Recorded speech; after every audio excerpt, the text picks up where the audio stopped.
it. Let's see how they roast this. They should roast it, like, pretty well. It's been 20 years since Peter Jackson took us to Middle-earth. And 10 years since we all asked to leave. 10 years? Jeez.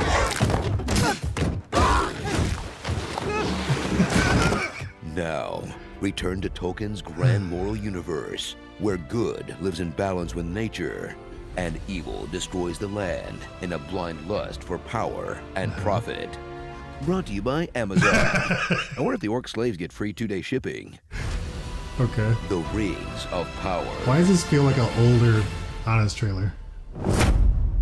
Witness the second age of Middle-earth, a time of relative peace. But when rebel spy Cassian Andor... Oh, sorry. Scripts got mixed up. A lot of prequels to cover.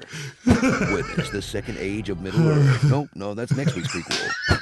Witness the second age of Middle-earth, a time of relative peace, prosperity, and dramatic establishing shots. Who's that? When a mysterious stranger appears from the sky, a mysterious stranger appears at sea, a mysterious stranger appears on land, and 3 mysterious strangers go looking for the other mysterious strangers. That's right. One audience will be asked to wonder, who are all these people, and why should I care? Exactly. Look, I can barely keep up with the ones who aren't mysterious. Stop making me do homework to watch TV. You didn't say the Hall of Law was assembled by Elros himself. Remember Galadriel? Well, she's not Kate Blanchett.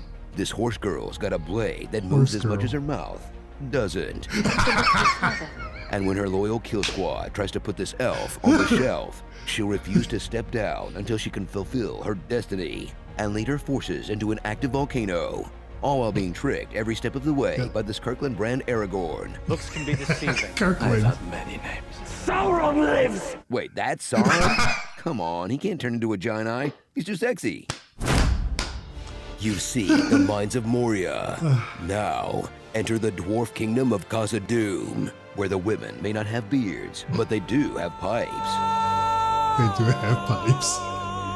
And the accents are thick as that wee mallards with the great vault of coins from that cartoon program. Is there anything else you wanted to ask about, dearie? Watch as Prince Durin goes from alloys to allies with his BF elf, Elrond, BF a elf. diplomat with a permanent case of smirk, in this mining subplot about making weapons of mass corruption What is it you hope to craft? that we all know are going to be the rings, but boy, do they take their good sweet time to get there. It would be smaller than previously imagined. Like a ring? A circular form would be ideal. Just say ring. 2 crowns. It'll need to be something smaller. Just say it. You know you want to say it. One object for all Middle-earth. Say ring.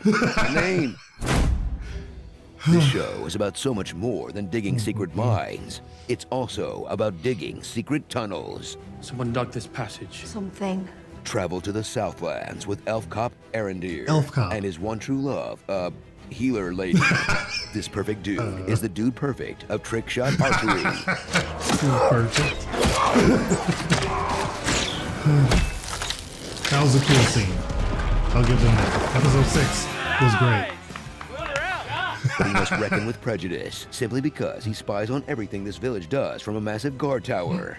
Together, these two will repel the attacks of Tommy Wiseau Oh, hi, Mark. while trying to place some sensible boundaries on their rebellious teenage kid. Is this really so tragic? No, that's the Sea Captain's rebellious Yeah, teenage that's kid. not. There's a reason he came to us. That's the Brandyfoot's rebellious teenage kid. Okay, look, if you're gonna cram in 100 side plots, could you at least not copy and paste all the side characters? Thank you. Thank you. Follow the friendly, fun-sized forest fauna known as the Harfoots, who may look like nice little hobbits, but their society is built around making good time on an eternal road trip. So they'll leave you to die in a ditch if you so much as twist an ankle. We're going to be left behind. Into their Logan's Run-ass society falls the mysterious being known only as the Stranger. Ooh, I know this one. So the Stranger is when you set in your own hand until it goes numb, and then... no? Okay, fine. Then he's probably Gandalf. Dude only Most loves likely. hanging out with shore people and smoking pipe weed, and he's all out of pipe weed.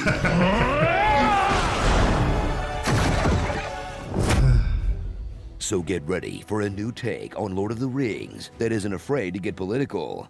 Not because of the Black Elves. If anything, they should all be black. Their homeland is inside the sun, because it's a story where a terrorist from across the sea knocks down 2 symbols of elven power. They respond by invading the Middle E, kill a bunch of orcs who had nothing to do with it, and refuse to leave until they suck up all the underground resources and turn them into red, white, and blue weapons. Wait, are we the baddies? Wait. Starring Gladys Knight, a successful rebranding effort. Matt Smith and Orlando Bloom in a blender, during it and during it and during it well. There are those who call me Tim, Proto Baggins, Samwise Gamgee, Ewoks. My eyes, the goggles, they do nothing. 79 years I've been stationed here. It does not crack, indeed. Dr. Wynn, Medicine Woman, the Drip Merchant. He's an angry elf. Mordorg. Mordorg. Do you have a moment to talk about our Lord and Savior Sauron? And Colin responds. The sea is always right. The sea is always right. Nobody goes off train. And nobody walks alone. Straight to the Southland. Ealander, Lord of the Southlands. Do you believe it? Do you believe it? Numput. Amazon presents The Lord of the Rings, The Rings of Power, Season 1 of 5. Galadriel's origins. Sauron begins. Oh, man. You know, you can pinpoint the exact moment where Warner Brothers defiles Tolkien's corpse. Right here. I'm going to clip this audio for my text notification. Bading. Shang Tsung begged for mercy. Kung Lao granted him none. Okay. If 3 witches watch 3 watches, which witch watches which watch? History doesn't remember blood. It remembers names. Real quick, though, I didn't care for this show. I did one review on episode 1, and then I couldn't continue. I just couldn't. I watched the season, but I couldn't keep talking about this thing. It was just so boring. I cared about none of the characters. Episode 6 was great because of the action and kind of what was happening between the orcs and then the group of guys that went with the orcs, how they were sent to be killed first off, you know, in this battle with the human characters, and then the orcs came. Like, that was cool. A little twist. You know, it wasn't very much like a, whoa, but it was like that happened, I guess. But the battle was good. When Galadriel and the people from Numenor, whatever it was called, they show up, I was like, how do they know where to go to be in this battle? It was just weird. Then Mordor being created, that was cool. But the last episode, episode 8, I believe, was the best episode. It felt the most like Lord of the Rings, especially that end scene with Sauron going back to Mordor, really going to Mordor because it had just been created. That scene, just even how that scene looked, felt like Lord of the Rings, at least the movies. I didn't read any of the books, so for me, I'm going off of the movies. It felt like that. Some of the other beats that go in within that is kind of lame, but I didn't care for any of the characters here. I cared nothing about most of the story, even though some of the themes were there. It was just slow and boring. So I like that was the last little, you know, beat for epic voice guy. History doesn't remember blood. It remembers names. That's from the Valerian. I can't remember his name, but that was from the guy who was from House Valerian speaking to his wife. Let's get to that honest trailer now, and then we can kind of do a comparison between one of the 2 shows, but also between these 2 honest trailers. So let's get to it. We got to this one pretty quick. Quicker than I thought. All right, let's do it. From the channel behind the prestige TV you stay up to watch as an adult, and the pre-internet porn you stayed up to watch as a kid, comes HBO's return to the Westeros in search of an heir to Game of Thrones. Because every other trueborn son of their parent company is dead. House of the Dragon is dead. Remember Daenerys? Girls named Khaleesi sure do. Turns out she and her brother weren't the only nuts in the Targaryen family tree. As you revisit a civil war between rival factions of goth albino sociopaths that only goes down because so many Targs are named Aegon. Aegon, the prince that was promised. You are the one. Then choose a side to root for, even though the only thing these extremely out-of-touch rich people have in common with their extremely poor subjects is inbreeding. Hey Raymond, come out and look. This one's got a funny eye like you. Meet A whole new tome's worth of characters trying to satisfy their raging throners. Like Prince Daemon, a fully armed and operational Joffrey. If you're accusing me of some depravity, you'll need to be more specific. Watch Matt Smith continue the hot streak he's been on since Morbin time as this homicidal narcissist with a limp noodle that the internet has a crush on anyway. Are you okay, internet? Viserys, he was one of the best a characters. stellar performance by Paddy Constantine as a king succumbing to parts falling off disease. Oh, God. My own face is no longer a handsome one. Who just wants to hang out in his room and play with his artisanal minifigs Literally all day. all he wanted to do. He'll declare his daughter Rhaenyra as heir. A girl who looks like she just found out she isn't getting a pony. Who gets hardened, sharpened, and aged about 20 years when her bestie becomes her stepmom. Rhaenyra must fight for women's rights over the women's wrongs of Alicent Hightower. She's sad. He is your son. All the time. Your blood. His last words to me, and I was the only one to hear it. The way they're putting this together is perfect. Then there's supporting players like Otto Hightower, the hand of the king, and the king of the passive-aggressive remark. Perhaps there's some better use for the princess's talents, Your Grace. Kristen Cole, a hardened combat veteran, yet still the most fragile white knight in the land. Spoiled. The Valerians, an ancient family who bring much-needed diversity to people in ridiculous white wigs.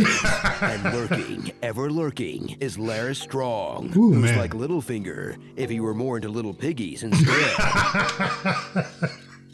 Wee, wee, wee, wee, wee. If you thought MTV's lineup was full of hard-to-watch pregnancies, strap in for a show that's more comfortable with dead moms and stillbirths than a red state legislature, where the showrunner had to explicitly promise to tone it down this time. And though their female characters go through hell, at least they all have easy access to Plan T. It will rid you Plan of T. any unwanted consequences. So return to Westeros hundreds of years before winter came all over That's it. right. But don't worry, the Baratheons are still dumb. Where's the bloody maester? The Starks are still loyal. There has never lived a Stark who forgot an oath. Lannister's smug. Targaryen's cuckoo. The episode's directed by Miguel Sapochnik, impossible to see. And now, more than ever, the dragon's enormous ex machinas that keep surprising people despite being as big and loud as a 747. There we go. That's the writing quality we got used to. Yep. Starting to feel like old times again. Danny kind of forgot about the Iron Fleet. Starring the Leprechaun. Oh, jeez, Matt okay. Damon. You're an uncle lover. Yes, it's true. Damon. Nobody loves uncles quite like you. It's not easy being green. The queen who never gasped. Oh, The jeez. dread pirate Corlys. King Louis of CK. You'll pay for this, Potter. Hollywood's worst Chris. Prince Eric. Oh, That's what I jeez. do. I lurk and I tow things. Tow The lion things. creeps tonight. Lucerys looking like a Oh, snack. man. That was so messed up. Meeting balls. I wonder what those are for. There we go. A human spoiler alert. Beware the beast beneath the boards. Immortan Joe's crap show. And calling someone a without really saying it. Sooner or later, you may get one who looks like you. Doesn't know, does he? Or strong. Does your brother mention if this one also bears a marked but entirely coincidental resemblance to the commander of the City Watch? He is Laenor's son. What grounds could there be What for... indeed, Lord Beesbury? What? Indeed. Come on. Indeed. You know you want to say it. Her children. He put it right out Ooh, there. you said it. You were in so much trouble. Regally blonde. I'm actually kind of surprised they beeped that out. I guess, you know. Aegon foresaw the end of the world of men. 'Tis to begin with a terrible winter. And if the world of men is to survive, a Targaryen must be seated on the Iron Throne. Actually, all you really need is a Stark with two working hands. All right, well, I mean, for me, the honest trailer for House of the Dragon wins. Just like the show was much better, far and away better than Lord of the Rings. Now, Lord of the Rings is a show you can watch with your family, though. So that kind of gives it a leg up there. And I understand that it had a really good viewership, just based on Nielsen ratings, even though Nielsen ratings didn't really look at the HBO the HBO channel viewership, I guess. It was looking mainly at HBO Max, I guess. I don't know. Well, maybe we'll get actual figures on that at some point. But House of the Dragon, Game of Thrones, House of the Dragon was a much better show. Now, I had some issues with it though, because more or less like how Lord of the Rings season 1 had characters I did not care about, which I didn't care about anybody in that show. This one, I cared about some characters, but you're with these characters for the whole entire show. And there's not a lot of moving around like the original Game of Thrones seasons had, where there was all these different houses that you got to know, you know, like House Stark, House Lannister, like all these different houses, and you're kind of going between a bunch of different stories. It did become a little much after a while, I get it. But I liked how in the beginning you were pretty much with House Targaryen. And obviously you had Alicent and Otto there in the beginning, but you were pretty much just there. There was not a lot of moving around. You had a little bit more moving around between the Valerians, and then once Alicent and Rhaenyra are older, and then they're in their kind of separate places, a little bit more there to a degree. But this was a very focused season, which I mean, I liked it. I did. But there were moments where I just didn't care about certain things that were happening. Like when it's the whole thing between Rhaenyra and Daemon, when they have their little thing. And a lot of that episode is just mainly about kind of what she's doing and how she's going to kind of mess up her lineage, or mess up her inheritance, being the heir to the throne. That episode for me was one of the weakest. But then it just continued to get better to me. I believe it was episode 9 when they make Aegon king, and then Rhaenys does the whole thing with her dragon and doesn't kill Alicent and all of them on the stage, which I thought that was kind of dumb. Her reasoning, I get, but it was still kind of dumb, because you're going to be part of this war no matter what. Why not just go ahead and kill them off, and you make things a little bit easier for Rhaenyra if that was kind of your plan to help her to begin with. Didn't make sense. But whatever. Overall, this show is great. Has a lot of things that kind of were similar to the original Game of Thrones, which is fine. But I'll be honest, after watching episode 1 and then not having an intro, and then going into episode 2 with the Game of Thrones intro and the music that we're used to, I kind of got, I got a little emotional. Not emotional, but like my heart fluttered a little bit, I guess. I don't know. I was happy. I was very happy to hear it, because I thought they were going to do something different. So it was good to see they kept the same music. And it's a really great intro. I like it. But that was a show for me. I loved that show. I was excited every week to watch it. Where Lord of the Rings, I would wait for a couple weeks before I got back to it. It was just a chore, and I didn't care for it. So let me know your thoughts though, between these two shows. Which one did you prefer? Lord of the Rings, The Rings of Power, or Game of Thrones, House of the Dragon? Which one did you have more fun with? Which one had a more compelling story between these two? And then with the Honest Trailers, this is kind of our first time, I believe, doing a versus between Honest Trailers. I feel like the Honest Trailer for Lord of the Rings was, it felt like an older Honest Trailer. Maybe it was the music, I don't know. But I like how Honest Trailer spoke to how all these stories throughout the show were very similar, with all these different characters kind of going through the same stuff. Maybe that's why it was boring. It just felt so much the same, where House of the Dragon, you're with one family for most of the season, but you're seeing all these issues go about the family. You're seeing a lot of violence that's happening, and it's just more compelling. The characters are just more interesting. So I liked it more. And the Honest Trailer was much funnier. So that's my vote. Let me know yours in the comments below, as always. Members, subscribers, watchers, appreciate you guys. Appreciate all the support that you give. Glad we can watch these together and laugh together and have a good time. If you're not subscribed, hit that subscribe button down below. Everybody hit the like button. Helps out this channel in a big, big way. And other than that, I will see you guys on the next video. Take care.